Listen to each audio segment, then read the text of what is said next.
Hey, good morning, everyone. It is Friday, June 20th, and I just had my latest post-op appointment, which is end of my fifth week, and 6 weeks will be on Monday, and we had really great news. So I am free of all restrictions right now. Well, most restrictions, I would say. There's a couple caveats. So super exciting. So today they actually started with kind of doing a full body evaluation of all of my sites. So we'll start with first, my stitches came out of my abdomen, which is great. So of the two spots, the right is really closed off nicely.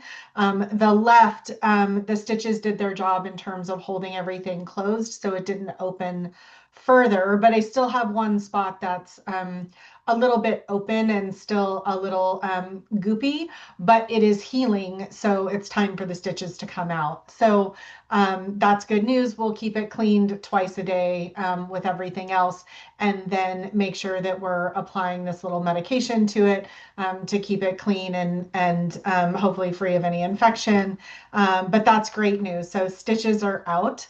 Um, and then my side, where my drain came out 2 weeks ago, which I was over the moon about because I was not expecting that, has still been leaking. So I do still swell, but I still have fluid coming out. So while that is normal, a lot of people will dry up pretty quickly once their drains are removed. Sometimes people like me continue to have leakage for some time. As long as the fluid is continuing to exit, we're good. If the swelling continues and I'm not leaking anymore, but I'm still continuing to have swelling, then we need to go in and have it evaluated, see if it is a seroma and see if it needs to be drained, etc. We did talk about whether or not I needed to have a drain put back in, and the answer is no, because the fluid isn't enough to really warrant a drain. But it is still happening because my body is still kind of recovering, right? I'm only, almost 6 weeks out from surgery. So, normal phenomenon, but something that we just still keep an eye on. And I change the bandage a couple times a day. So, nothing to be too concerned about there. So then my belly button is healing nicely. I do not have the quote unquote cat butt belly button, so I'm really excited about that. It does still look a little funky around the outside because of the way they had to recut the hole, etc. So we're still treating that along with the rest of the wounds. And I'll do a separate video on wound care because that's a whole thing. Um, but it is healing up nicely.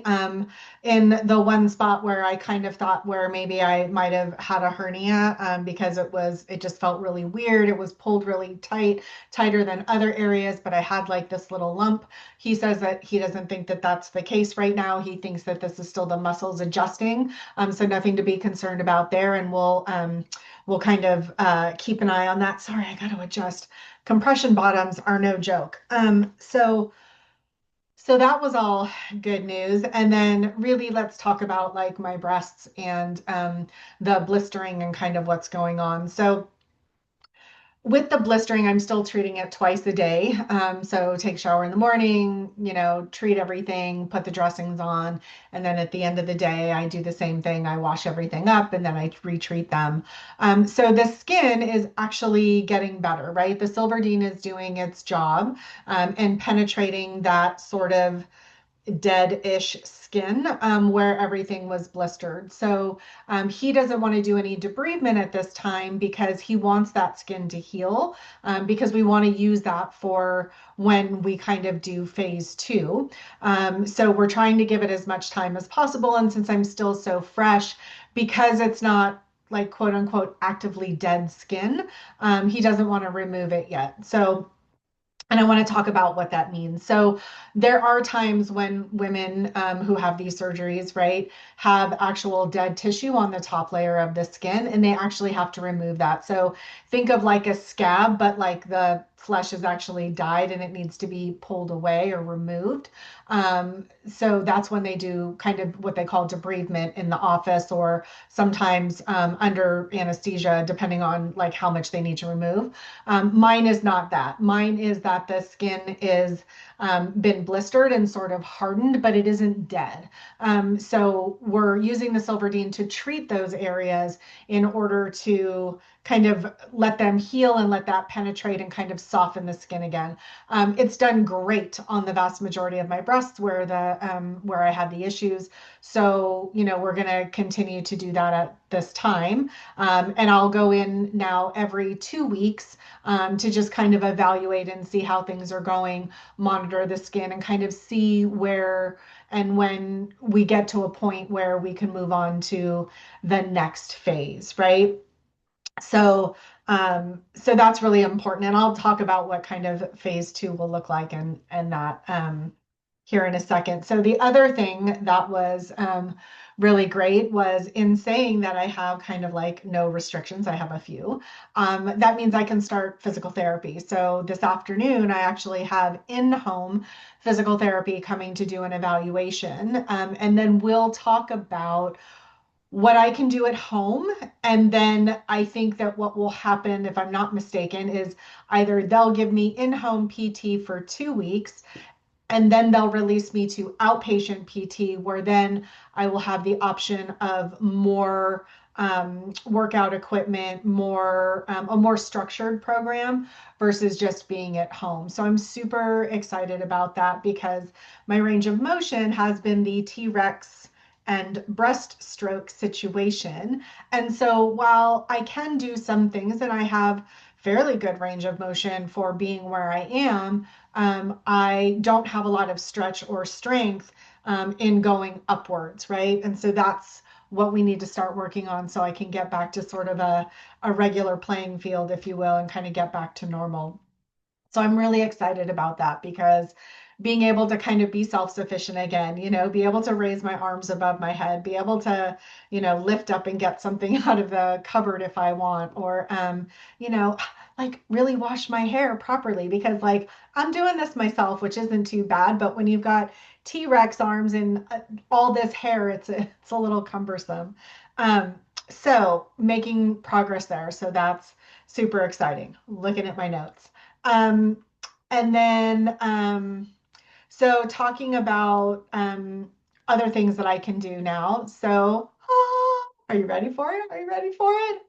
I can try and lay flat.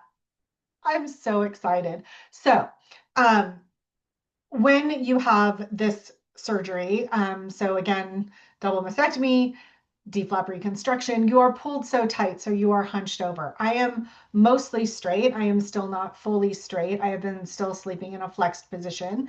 He has now given me permission to go ahead and try and lay flat, and I can even sleep on my side if that is comfortable. He said that most likely I will be sore and not necessarily able to sleep on my side, but that I can start to attempt it. So after sleeping in a recliner for almost 6 weeks. Again, one of the best investments I made during this surgery. I definitely think it was the right call, but I am starting to get restless and really want to stretch out, really want to try to sleep, more comfortably because again, normally, naturally, I am a side sleeper, stomach sleeper. So to be able to have that freedom to try and lay in bed and get back to that is really exciting. Now, that being said, because I can't and I haven't been laying flat, I don't know if I have enough stretch in my body for me to lay completely flat on my back or even kind of like if I lay on my side, I think that if I had pillows underneath me and stuff, I can probably do that. But to have that be able to be on the table right now is, again, it's just more progress and it's a step in the right direction. So more to come on that, but I'm super excited to be able to try that and kind of get back to like a real comfy night's sleep. And I haven't used a pillow, you guys, since I had my surgery. So I have some stiffness that happens in my neck. It's taken me almost 2 years of working with a special neck doctor to like get my neck strong enough and out of pain um, over this last year and a half, right? So it's been a long stretch. From the moment I went into the hospital for my surgery, they kept trying to put a pillow behind me, and it just hurt my neck so much. So the whole time I was in the hospital, I didn't use a pillow. I just laid in bed and didn't have a neck pillow, or any kind of pillow behind me at all. So, and even in the recliner, I haven't been able to use a pillow because it just juts my neck too far forward. So again, it's like in order to be able to go back into bed and actually use a comfortable pillow and like let my body and my neck relax in that way. Oh my God, dreamy. Like I'm super excited about that. So, so we'll be looking forward to that. So the other thing that he said that was probably one of my biggest reliefs in all of this when I was asking him all these questions was that we're now at a point where the flaps won't fail. So, when you have this surgery, right, you're really transplanting tissue. And when you're transplanting tissue, there's all these things that can go wrong, right? The flaps can fail. You can lose the blood supply, right? That's why you're in ICU the first 2 days. That's why you have these Doppler wires that are on you and they're monitoring the blood flow to the breast because if you lose that blood supply, right, that flap can fail. And so, the whole time I have been really concerned about, that happening. And even though if a flap is going to fail, it usually fails within the first 48 hours, is what they say. But there are instances where the flaps can fail later, and that's because of, tearing or, hematomas, seromas, other things that can happen. They're usually these pretty, obscure situations, but it can happen. So, me with my wound complications and having this one opening underneath the breast, I was really concerned about like infection getting in there and then like that infection spreading and like taking out the breast and the whole flap and all the crazy scenarios that go in your head. But like I was really concerned about that. And he checked everything over today and he's like, we're good. He's like, this is starting to heal nicely. It's looking a lot better. It's not closed yet, unfortunately, but hopefully maybe another week or two and that should be closed. But that I'm not at risk of the flap failing. So I literally kind of felt like this anxiety in my body drop down like, I don't even know, like 5 levels, because that is my biggest fear, right? To go through all of this and then to have the flap fail would just be fucking devastating. And I've read stories from women where that's happened and that's how they are, and it's just gut wrenching. So I feel really, really lucky to be in this place where not only am I healing, but I'm at a point now where I don't have to worry about that. So amazing. Um, so, you know, being here now, 5.5 weeks out, 6 weeks on Monday, I feel, again, I'm going to continue to say this, really lucky and really grateful.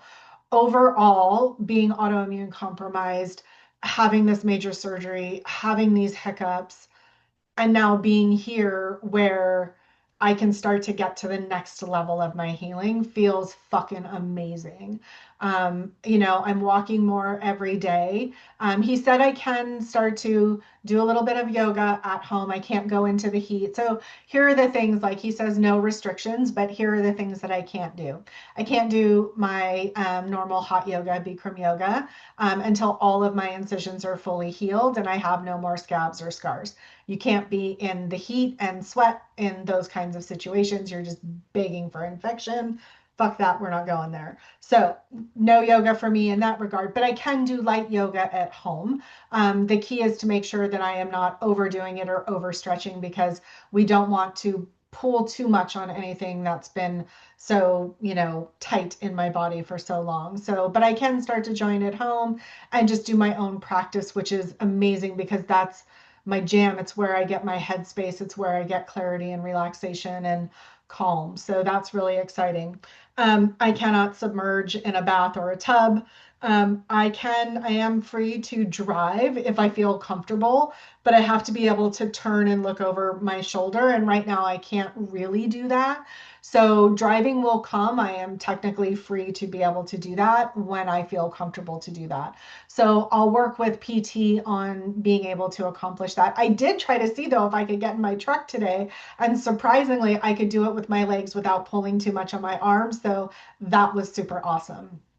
Um, so there's that. The other thing that I have to be really careful about doing right now is going too fast overhead because I don't have the mobility and I've had limited mobility in my arms.